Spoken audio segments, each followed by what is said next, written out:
జగనన్న కాలనీలే కొడాలి కొంపను కూల్చబోతున్నాయి. జనాలందరినీ బూతుల బుట్టలో పెట్టి జగనన్న కాలనీల్లో మట్టితో కోట్లు కొట్టేసిన కుంభకోణాన్ని రూపాయలతో సహా వెలికితీసింది విజిలెన్స్. ఈ కేసులో గనక ఒక్కసారి అరెస్ట్ అయితే బోరుగడ్డ నందిగం సురేష్కైనా కొన్నాళ్లకు బెయిల్ వస్తుందేమో గాని కొడాలికి మాత్రం ఇక కష్టమే అనే చర్చ రాష్ట్ర వ్యాప్తంగా జరుగుతోంది. సాధారణంగా ఏ ప్రభుత్వం అయినా ప్రజలకు ఇళ్ల స్థలాలు ఇవ్వాలంటే ప్రభుత్వ భూములు గుర్తించి అక్కడ ఇవ్వడం ఆనవాయితీ.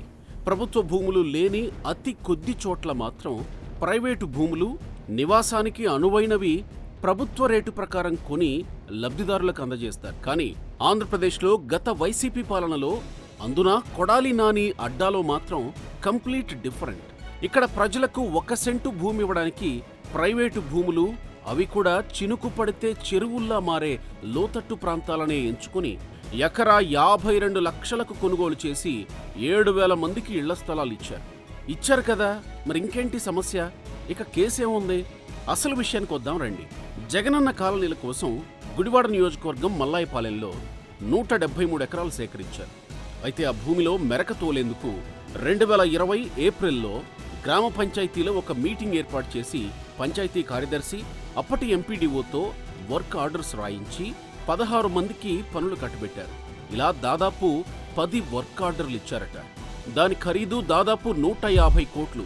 అయితే ఇక్కడ ట్విస్ట్ ఏంటంటే ఈ పనుల కాంట్రాక్టు పొందిన వారంతా తమ పని మొదలు పెట్టారు, కానీ ప్రభుత్వం నుండి చెల్లించే డబ్బు మాత్రం మొదట ఈ 16 మంది ఖాతాలోనే పడుతుంది. కానీ ఆ తర్వాత వెంటనే చేరాల్సిన చోటికి చేరిపోతుంది. మరి అలా చేరిపోతుంటే ఈ పనుల కాంట్రాక్టు పొందిన వారు ఎందుకు సైలెంట్గా ఉన్నారు? ఎందుకంటే వాళ్ళసలు కాంట్రాక్టర్లే కాదు కాబట్టి. వివరంగా మాట్లాడుకుందాం. ఇంకాస్త లోపలికి వెళదాం రండి. మాజీ మంత్రి కొడాలి నాని గుడివాడలో 4 సార్లు వరుసగా గెలిచిన నాయకుడు. వైసీపీలో 4వ సారి గెలిచాక మంత్రి కూడా అయ్యాడు. మరి ఇన్నిసార్లు గెలిచిన నాయకుడికి అనుచరులు, అభిమానులు, ఇంకా వగైరా టీం కూడా ఉంటారు కదా. మరి ఇన్నిసార్లు వరుసగా గెలిపిస్తూ వస్తుంటే వాళ్ళకేమీ చెయ్యకపోతే వాళ్ళు వెనక నిలబడరు కదా. కరెక్ట్గా ఇదే లాజిక్లో తన అనుచరులు 16 మందికి ఈ కాంట్రాక్ట్ అప్పజెప్పారు నాటి మాజీ మంత్రి కొడాలి నాని. ఇక ఇక్కడి నుండి మొదలుపెట్టారు ఆట. పనులు జరుగుతూ ఉండగా బిల్లులు చెల్లిస్తూ వస్తోంది ప్రభుత్వం. ఆ బిల్లులు పడడానికి వేళ్ల ఖాతాలోనే పడుతున్నాయి. కానీ గంటల వ్యవధిలోనే కొడాలి నాని బినామీ అకౌంట్లలోకి షిఫ్ట్ అయిపోయినట్లు విజిలెన్స్ అధికారులు పక్కా ఆధారాలు సేకరించారు. ఆ వివరాల ప్రకారం 40 కోట్ల మేర నిధులు కొడాలి నాని బినామీలకు చేరినట్లు నిర్ధారించారు. కానీ 8 కోట్ల విలువ చేసే పనులు కూడా జరగలేదని విజిలెన్స్ నివేదికలో చెబుతోంది. ఈ వర్క్ ఆర్డర్ పొందిన 16 మందిలో మందా చటర్జీ అనే వ్యక్తి పని పూర్తి చేసినట్లు నిర్ధారించిన డ్వామా పీడీ చటర్జీ ఖాతాలో 1,12,25,642 రూపాయల నిధులు జమ చేశారు. కట్ చేస్తే ఆ నిధులు 4 రోజుల్లో కొడాలి నాని బినామీ ఖాతాలోకి వెళ్లిపోయాయి. 2022 జూలైలో శ్రీనివాస గార్మెంట్స్కి 2 దఫాలుగా 50 లక్షల చొప్పున ₹1 కోటి చెక్ ద్వారా బదిలీ అయ్యాయి. ఆగస్టు 2న 4 లక్షలు శ్రీ సాయిరాం ఎంటర్ప్రైజెస్కు, ఆగస్టు 3న మరొకరికి 7 లక్షలు బదిలీ అయ్యాయి.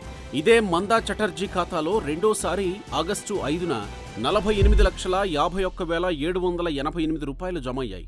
కానీ the very next day Kodali నానికి అత్యంత సన్నిహితుడు అయిన సజ్జా శ్రీధర్ ఖాతాలో 14,70,047 రూపాయలు బదిలీ అయినట్లు తెలుస్తోంది. ఇలా చెప్పుకుంటూ పోతే బలుసుపాటి రాంప్రసాద్, మలిపెద్ది అభిషేక్, మందా దీప్తి వీరందరి ఖాతాల్లో ప్రభుత్వం నుండి జమ కావడం, వెంటనే బినామీల ఖాతాల్లోకి చేరిపోవడం వెనువెంటనే జరిగిపోయాయి.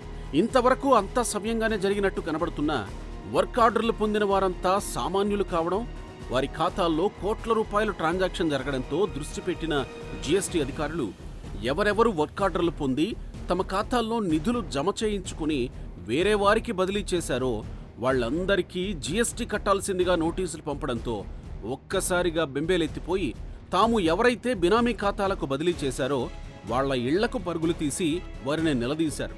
కానీ వాళ్లు మాకు సంబంధం లేదని చేతులెత్తేయడంతో వర్క్ ఆర్డర్స్ పొందిన వారంతా తాము బలయ్యామని లబోదిబోమంటూ జరిగిన కథంతా చెప్పుకొచ్చారు. దీంతో రంగంలోకి దిగిన విజిలెన్స్ అధికారులు వారి స్టేట్మెంట్లు రికార్డ్ చేసి ఎవరెవరికి అంతిమంగా నిధులు చేరాయో పరిశీలిస్తే నిధులన్నీ కొడాలి నాని బినామీలకే చేరినట్లు తేలింది. దీంతో రేపో మాపో ఏసీబీ రంగంలోకి దిగబోతోందని సమాచారం. అన్ని ఆధారాలు పక్కాగా అనుచరులే బాధితులుగా మిగిలిన ఈ కేసులో కొడాలి నాని తప్పించుకునే అవకాశమే లేదన్నది పరిశీలకుల అంచనా. ఇక ఇక్కడ కూడా గుర్తించాల్సిన మరో గుణపాఠం ఏంటంటే 150 కోట్లకు పనులు మొదలు పెడితే పనిచేసింది 50 కోట్లు, తరలించింది 40 కోట్లు. పనులు పూర్తి కాకుండానే అయినట్టు చూపించి బిల్లులు చెల్లించిన అధికారులు జగనన్న కాలనీల స్థలానికి గ్రావెల్తో మెరక తోలాల్సి ఉన్న చెరువుల్లో మట్టి, కాలువల్లో మట్టి తోలి ఎక్కడో దూరం నుంచి గ్రావెల్ తీసుకొచ్చి మెరక తోలినట్లు చూపించి కోట్లు కొల్లగొడుతుంటే చూసి చూడనట్లు వ్యవహరించిన అధికారులు ఇదంతా మనది కాదు, మనకి కాదు అని తెలిసినా ఏదో కక్కుర్తిపడి కాంట్రాక్టర్ల అవతారం ఎత్తి తీరా నిధులు వచ్చాక బినామీల ఖాతాల్లోకి వెయ్యాల్సిన పరిస్థితి వచ్చిన కొడాలి నాని అనుచరులు, అధికారులు బలిపశువులు.